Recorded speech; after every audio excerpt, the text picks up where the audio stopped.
Who the fuck is PFC William T. Santiago? Private Santiago's a member of 2nd Platoon Bravo, sir. Yeah. Well, apparently he's not very happy down here at Shangri-La because he's written letters to everybody but Santa Claus asking for a transfer.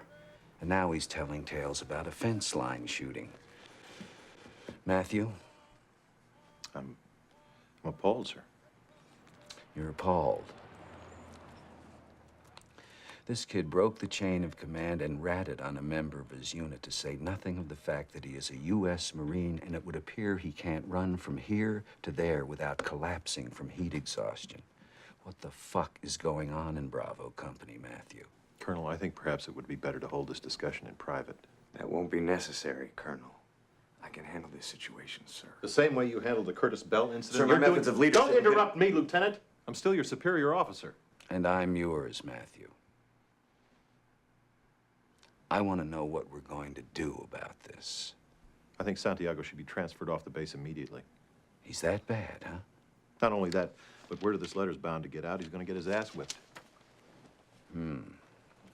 Transfer Santiago. Yes. I'm sure you're right. I'm sure that's the thing to do. Wait, I've got a better idea. Let's transfer the whole squad off the base. Let's, on second thought, windward. Let's transfer the whole windward division off the base. John, go on out there and get those boys down off the fence. They're packing their bags. Tom? Sir. Get me the president on the phone. We're surrendering our position in Cuba. Yes, sir. Wait a minute, Tom. Don't get the president just yet. Maybe we should consider this for a second. Dismiss, Tom. Yes, sir. Lieutenant, would you be very insulted if I recommended to your supervisor that he assign different counsel? Why? Because I don't think you're fit to handle the defense. You don't even know me. Ordinarily, it takes someone hours to discover I'm not fit to handle a defense. Oh, come on. That was damn funny. You're wrong. I do know you. Daniel Alistair Caffey, born June 8, 1964 at Boston Mercy Hospital. Your father's Lionel Caffey, former Navy judge, advocate, and Attorney General of the United States, died 1985. You went to Harvard Law, then you joined the Navy. Probably because that's what your father wanted you to do. And now you're just treading water for the 3 years you've got to serve in the JAG Corps, just kind of laying low till you can get out and get a real job. If that's the situation, that's fine. I won't tell anyone. But it's my feeling that if this case is handled in the same fast food, slick-ass, Persian bazaar manner with which you seem to handle everything else, then something's gonna get missed. And I wouldn't be doing my job if I allowed Dawson and Downey to spend any more time in prison than absolutely necessary because their attorney had predetermined the path of least resistance. Now, at this point, you call Lieutenant Colonel Markinson and Lieutenant Kendrick into your office. Is that right? Yes. What happened then?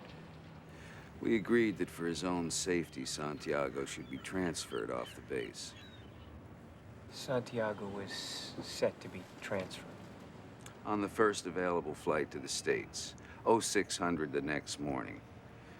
5 hours too late, as it turned out. Yeah. All right, that's all I have. Thanks very much for your time. The corporal's waiting outside with a Jeep for you. He'll take you back to the flight line. Thank you, sir. Wait a minute, I've got some questions. No, you don't. Yes, I do.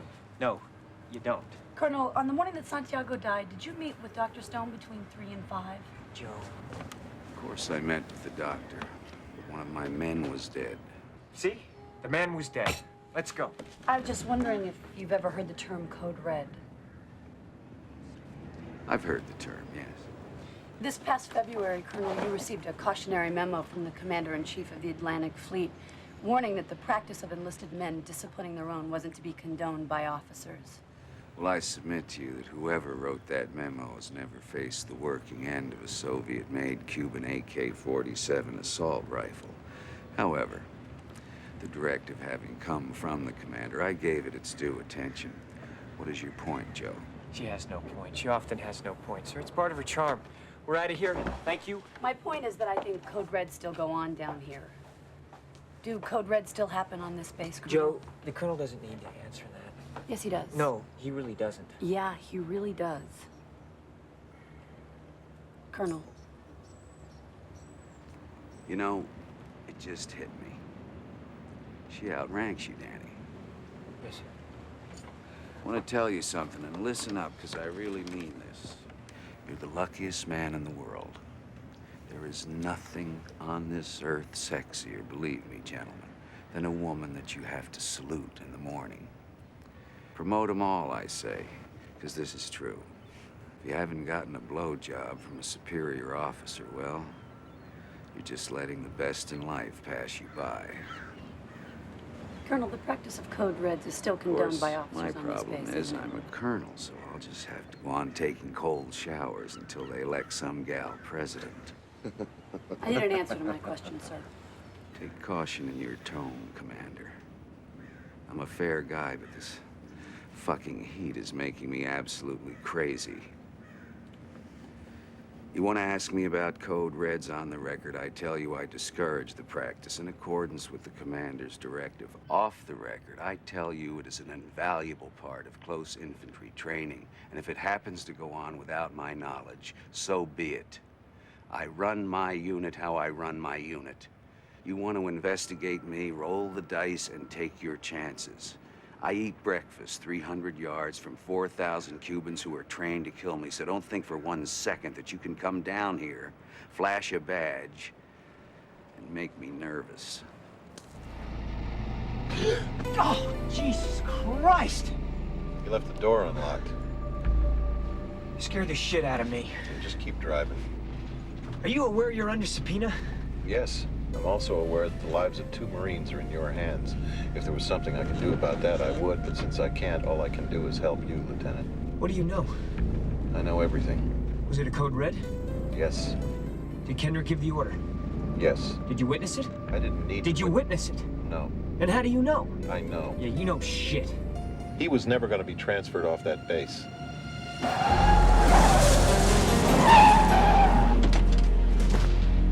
Jessup was going to keep him on the base. He said he wanted him trained.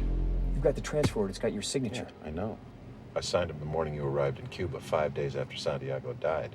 Sometimes men take matters into their own hands. No, sir. You made it clear just a moment ago that your men never take matters in their own hands. Your men follow orders or people die.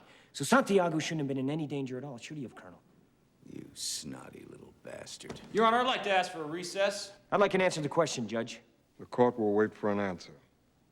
If Lieutenant Kendrick gave an order that Santiago wasn't to be touched, then why did he have to be transferred? Colonel, Lieutenant Kendrick ordered the code red, didn't he? Because that's what you told Lieutenant Kendrick to do. Object! And when it went bad, That'll be all, you cut Counsel. these guys loose! Your Honor! You had Counsel, I'll Marcus hold you inside in a phony contempt. transfer. Your Honor! You doctored the logbook. Damn it, Cappy! You coerced the doctor. Consider Now I'm yourself in asking you, contempt. Colonel Jessup, did you order the code red? You don't have to answer that question. I'll answer the question.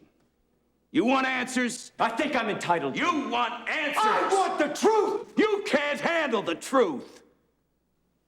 Son, we live in a world that has walls, and those walls have to be guarded by men with guns. Who's gonna do it? You? You, Lieutenant Weinberg? I have a greater responsibility than you can possibly fathom. You weep for Santiago and you curse the Marines. You have that luxury. You have the luxury of not knowing what I know, that Santiago's death, while tragic, probably saved lives, and my existence, while grotesque and incomprehensible to you, saves lives. You don't want the truth because deep down in places you don't talk about at parties, you want me on that wall. You need me on that wall. We use words like honor, code, loyalty.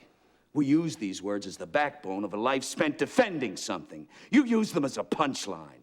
I have neither the time nor the inclination to explain myself to a man who rises and sleeps under the blanket of the very freedom that I provide, and then questions the manner in which I provide it.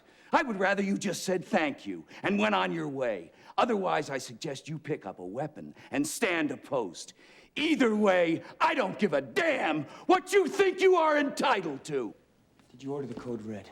I did the job. Did you order the code red? You're goddamn right I did!